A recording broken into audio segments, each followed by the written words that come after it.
Hello po mga kabanana, welcome back po sa aking bagong video. So ngayon kabanana, nakikita nyo naman na mayroon akong lilinisan na na gulay. Yan po ay lulutuin ko po ngayon kabanana. So lulutuin ko po ngayong gulay mga kabanana ay ginataan na lawot po. So lawot po, binubuo po yan ng ng iba't ibang uri ng gulay na pwede ko lang makuha dito sa paligid ng bahay o di kaya dun sa gilid ng fish pond or sa sa may sapa po, ligid ng sapa. Kasi po mga kabanana ay doon po ako nangunguhas ng kamway kanina doon sa sa gilid ng sapa po.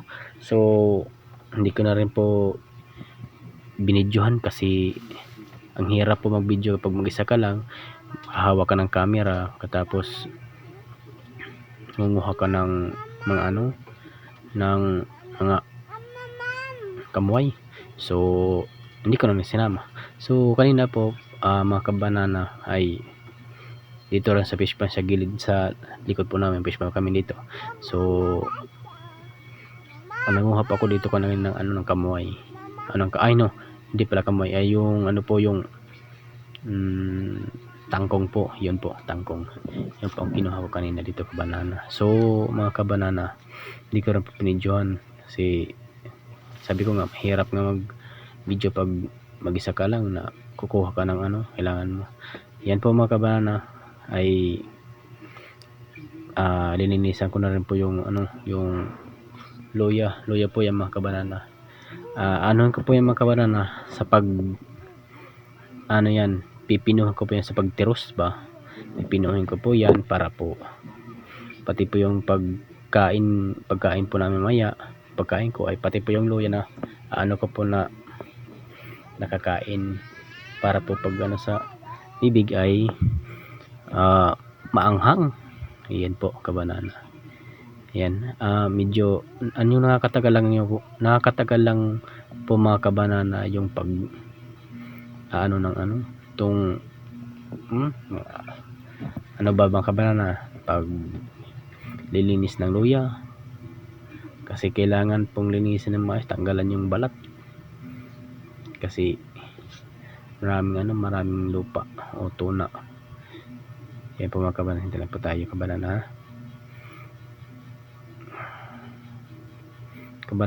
Ang po dito ay super init po dito kabanana sa lugar po namin. Super init, tiis lang po mga kabanana. Mga kabanana, palaging sumasakit yung yung yung ulo ko dahil sa sipon, dahil paggabi ay po mga kabanana, super lamig po sa gabi, sa pag umaga naman mainit. So ang ending po ay ubo, sipon, ganun. Yan po mga kabanana. Tapos na pa ako maglinis ng ko ng luya. So sinunod ko na po yung sibuyas. Hindi naman gaano kabagal yung hindi naman gaano kahirap anuhin yung mga kabanana, yung sibuyas ba, linisan, tanggalan ng balat. Yun lang po.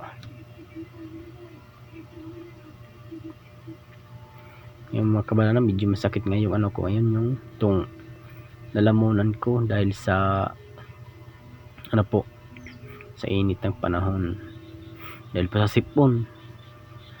Mabuti na mga kabanana, hindi po ako inuubo. Sa awa naman ng Diyos, hindi po ako inuubo. Yan po. Yan po mga kabanana, ay hinihiwa-hiwa ko na po ng malaliit yung luya na binalatan ko at lininisan ko kanina. Yan po. Po yun? Nangungusog, kumbaga nangungusog ako sa pagtiros. Ay mga kabanana, yan pala kabanana ay wala pa pala kaming hindi ko po nahanap yung tagtaran namin, kaya yan lang parang ginamit ko yung pinggan sa paghihiwa ng luya at sibuyas po. Okay naman po mga kabanana, paghiwa ng sibuyas at saka luya, at saka po sa paghahalo yung mga ingredients po na ihalo ko sa lawat-lawat po. Yan po, kabanana. Dinidinan ko po yung ang lakas ng kabanana. Dinidinan po yung ano, yung pag ano ng luya.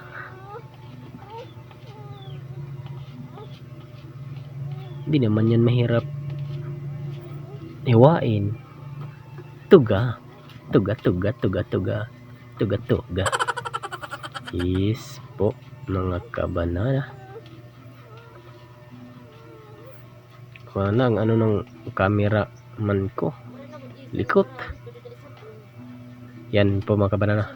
Sinunod ko na po yung sibuyas. Yung sibuyas kabanana ay madali lang yan maano, hiwa-hiwain mga kabanana. Kaso lang pag ano ay iiyak ka dyan. Yan ang pampasarap na papayakin ka talaga. Pag hiniwa-hiwa mo. Ayan po mga kabanana, sinunod ko na po yung ano, yung hulagtob po na green. Ang liliit ka banana, parang ano lang yung, parang kasing laki lang ng daliri. So ngayon ka banana ay sinunod ko na pong ano yung ano, buko. Tinatanggalan ko na po yun ng ano, ng juice or ano ba yun, yung gata pala, yung gata, hindi pala juice, tuga. Ibang juice, di ba? Yung juice masarap yun, yan ay gata lang yan. Yan pa mga kabanana ay sa pag tatanggal talaga ng gata ng buko, kailangan talaga anong lakas, kasi pag hindi yung wala ka talagang lakas, hindi yan talaga maano lahat yan, makukuha yung gata, yung juice ng ano, ng buko. At ayan kabanana, oh. Yan kabanana, tapos na yan. So pakita ko sa iyo, oh yan, pati yung ano ko, yan po.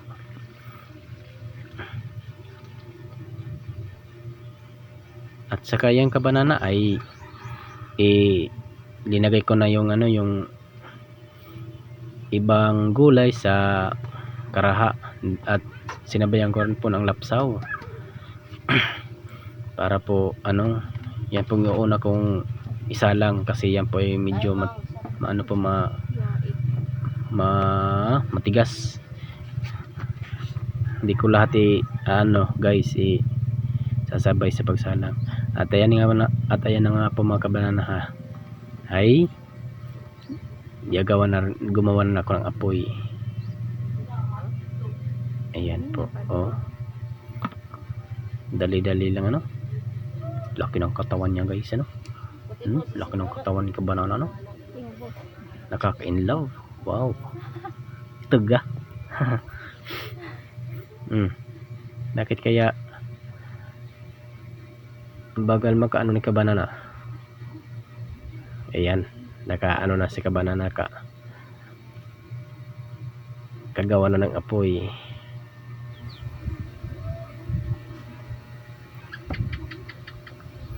Yan po ay nakagawa na si kabanana ng apoy.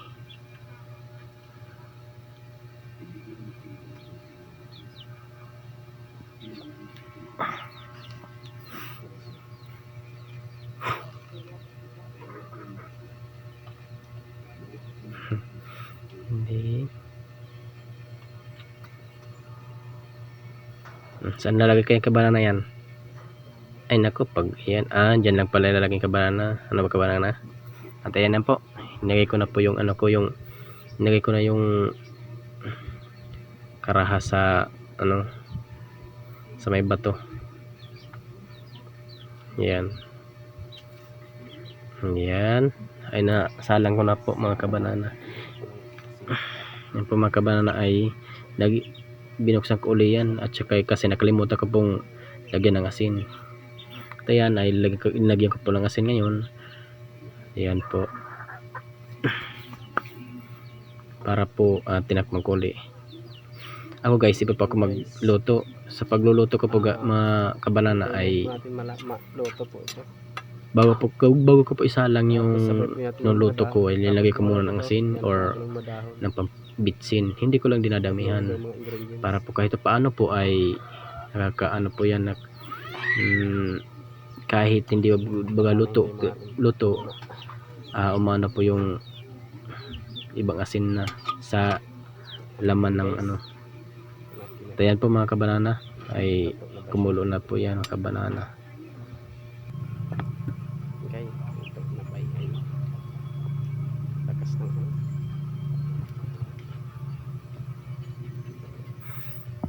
Yan po mga kabanana ay luto na po yung ano, yung kamway at saka yung hukog ng yung puno po ng ano ng kangkong ba. Luto na po yan. At saka yan po mga kabanana, mga ilang minutes lang po yung kabanana ay lalagay ko na po yung ano, yung mga dahon. At ayan na po mga kabanana ay kinuha ko na po at saka yan po na ilalagay ko na po. Ang dami pala mga kabanana ng dahon na kinuha ko, punong-puno ang ano, ang karaha. Pero mga kabanana, pag yan po ay naluto yung mga dahon na yan ay ano po yan, bababa po yan. Halos kalahati yung mawawala dyan sa ganyang itsura. Pag naluto po, konti lang yung mga kabanana pag naluto.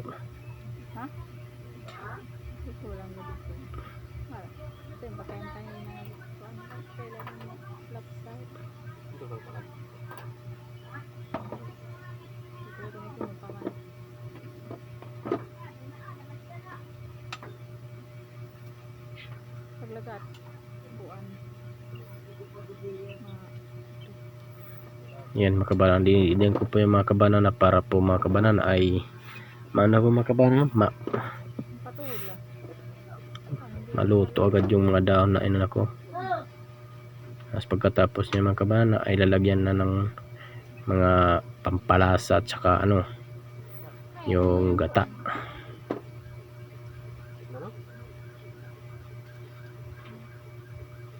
Mga hukog nga niyan pang. Hintay-hintay lang po mga kabanana. Ayan na nga pa mga kabanana. Ay luto na yung ano, yung mga nalagang na yung ano, yung mga gulay mga kabanana. Nalaga. Yan po kabanana. Nahalo-halo ko na yung kabanana para po yung pati yung mga nasa ilalim para hindi masyado malaga. Kasi nalaga eh. Yan, luto na po yung mga kabanana. Sarap yung mga kabanana.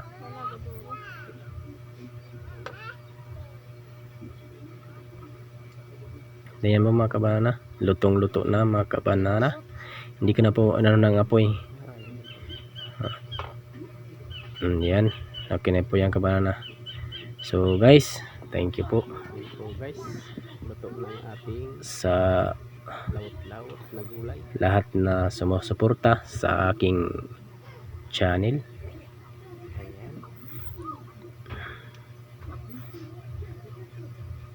Hanggang dito na lang po mga kabanana ang video ito. Salamat po, salamat.